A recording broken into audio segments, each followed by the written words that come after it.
Komoditi kelapa adalah jenis tanaman pangan yang potensial, hanya saja semakin kehilangan tempat. Pasalnya, area lahan dua komoditi ini semakin tergusur dampak eksploitasi untuk kebutuhan bahan bangunan. Tantangan ini harus dihadapi Dinas Pertanian dan Perkebunan Provinsi NTB. Strategi yang diterapkan di Stanbun Provinsi NTB dengan peremajaan pohon kelapa dengan membangun gerakan bersama masyarakat melalui gabungan kelompok tani. Dinas Pertanian memberikan edukasi kepada para gapoktan melalui proses pembibitan, penanaman hingga perawatan agar produktivitas meningkat. Hanya saja, laju penebangan masih tinggi dibanding peremajaan dampak tingginya kebutuhan bahan bangunan. Untuk kelapa di NTB, memang kelapa ini adalah komoditas unggulan kita. Cuma yang menjadi permasalahan kita selama ini di kelapa adalah tidak sebanding antara kita melakukan peremajaan dengan jumlah pohon kelapa yang ditebang untuk bangunan. Jadi yang menjadi kendala kita adalah masih terjadinya itu penebangan untuk bahan bangunan. Sementara kita untuk melakukan peremajaan tidak sebandinglah dengan jumlah yang ditebang.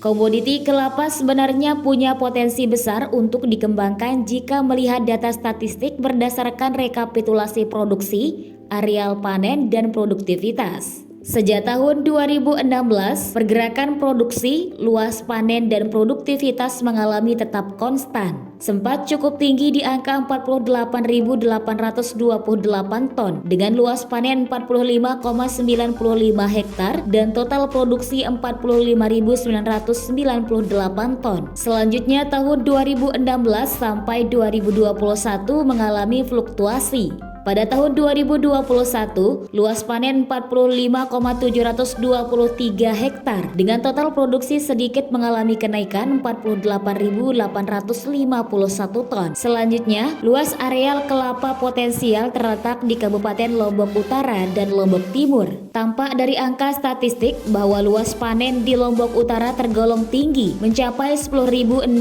hektar, sementara di Lombok Timur mencapai 9.060 hektar. Dari angka statistik itu kemudian Dinas Pertanian dan Perkebunan Provinsi NTB melakukan pemetaan potensi pasar kelapa.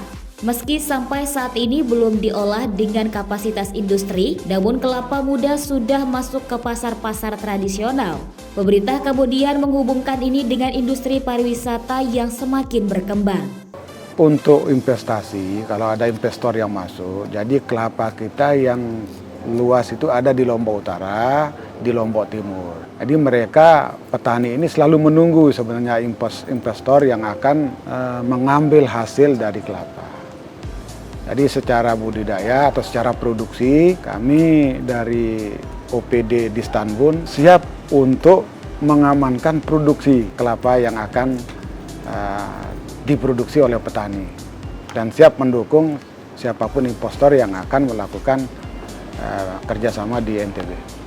Apa wujud kontribusi Dinas Pertanian dan Perkebunan dalam hal intervensi kepada petani dan pemasaran? Untuk olahan, banyak juga petani yang sudah mengolah menjadi minyak goreng, kemudian menjadi minyak PCO, ya.